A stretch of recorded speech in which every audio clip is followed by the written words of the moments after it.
आम्हाला बैठकीला बोलावलं जात नाही तर आम्ही कसं जायचं? महायुतीतील मंत्री शंभूराज देसाई यांचं हे वक्तव्य.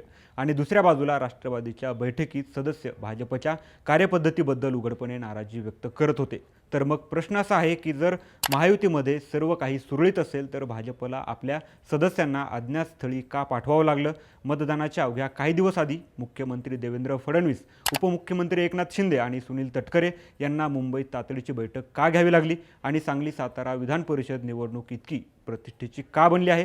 आजच्या व्हिडिओमध्ये आपण सांगली सातारा विधान परिषद निवडणुकीमागचं संपूर्ण राजकारण, महायुतीतील अंतर्गत नाराजी, जयंत पाटील यांची रणनीती, दुखावलेले मित्रपक्ष आणि शेवटच्या क्षणी झालेल्या मोठ्या राजकीय डॅमेज कंट्रोलची इनसाइड स्टोरी समजून घेणार आहोत.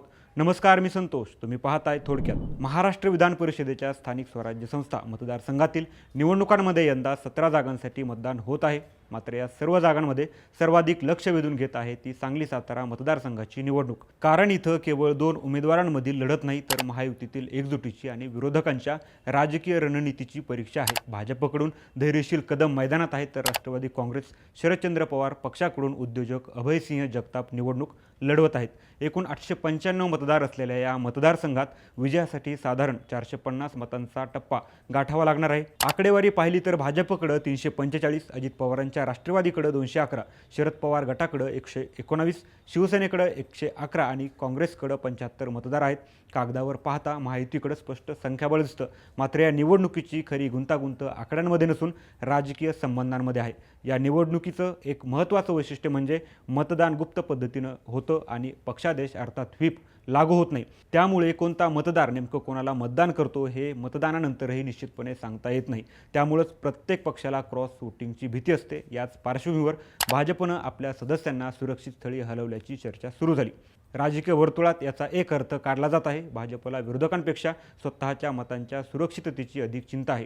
सांगली जिल्ह्यात भाजपसमोर सर्वात मोठं आव्हान म्हणजे जयंत पाटील, विशाल पाटील आणि विश्वजित कदम यांचं राजकीय समीकरण. गेल्या काही वर्षात या नेत्यांनी स्थानिक स्वराज्य संस्थांमध्ये भाजपला अनेकदा रोखून धरलं आहे. जिल्हा परिषद असो किंवा स्थानिक निवडणुका, या नेत्यांनी एकत्रितपणे भाजपच्या राजकीय विस्ताराला आव्हान दिलं आहे. यावेळीही अभयसिंह जगताप यांच्या मागे हे संपूर्ण राजकीय नेटवर्क उभं असल्याचं चित्र आहे. त्यामुळं सांगलीत भाजपला विरोधकांपेक्षा जयंत, विशाल, विश्वजित या राजकीय समीकरणाची अधिक धास्ती असल्याची चर्चा आहे. मात्र भाजपची खरी डोकेदुखी सांगलीत नसून साताऱ्यात असल्याचं दिसून येत आहे.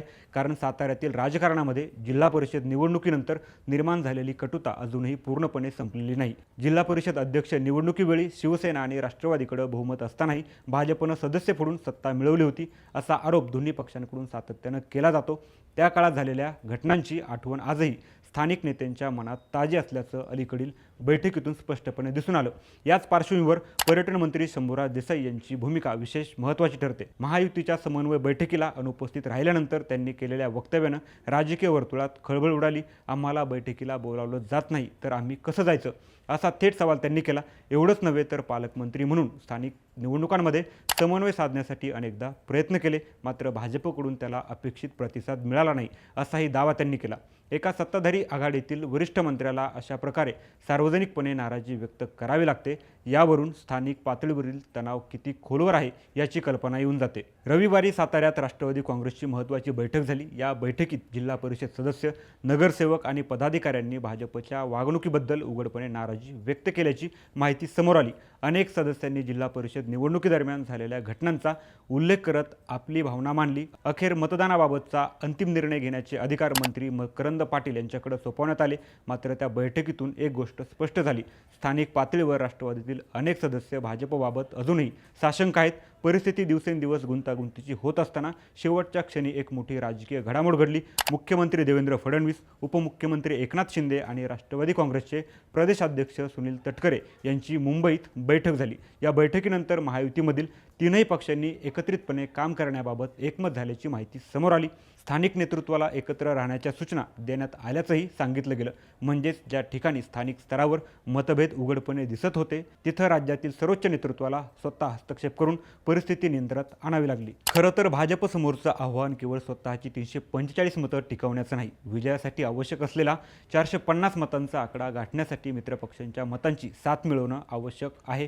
त्यामुळं शिवसेना आणि राष्ट्रवादीतील नाराजी भाजपसाठी चिंतेचा विषय ठरत होती. मुंबईतील बैठकीनंतर वरच्या स्तरावर एकमत झालं असलं तरी स्थानिक कार्यकर्ते आणि सदस्यांच्या मनातील नाराजी पूर्णपणे दूर झाली आहे का, हा प्रश्न अजूनही कायम आहे. म्हणूनच सांगली सातारा विधान परिषद निवडणूक आता केवळ धैर्यशील कदम विरुद्ध अभयसिंह जगताप अशी राहिलेली नाही. ही निवडणूक आहे महायुतीतील अंतर्गत संघर्ष, समन्वयाची, मित्रपक्षांच्या नाराजीची, जयंत पाटील यांच्या राजकीय डावपेचांची आणि भाजपच्या संघटन शक्तीची.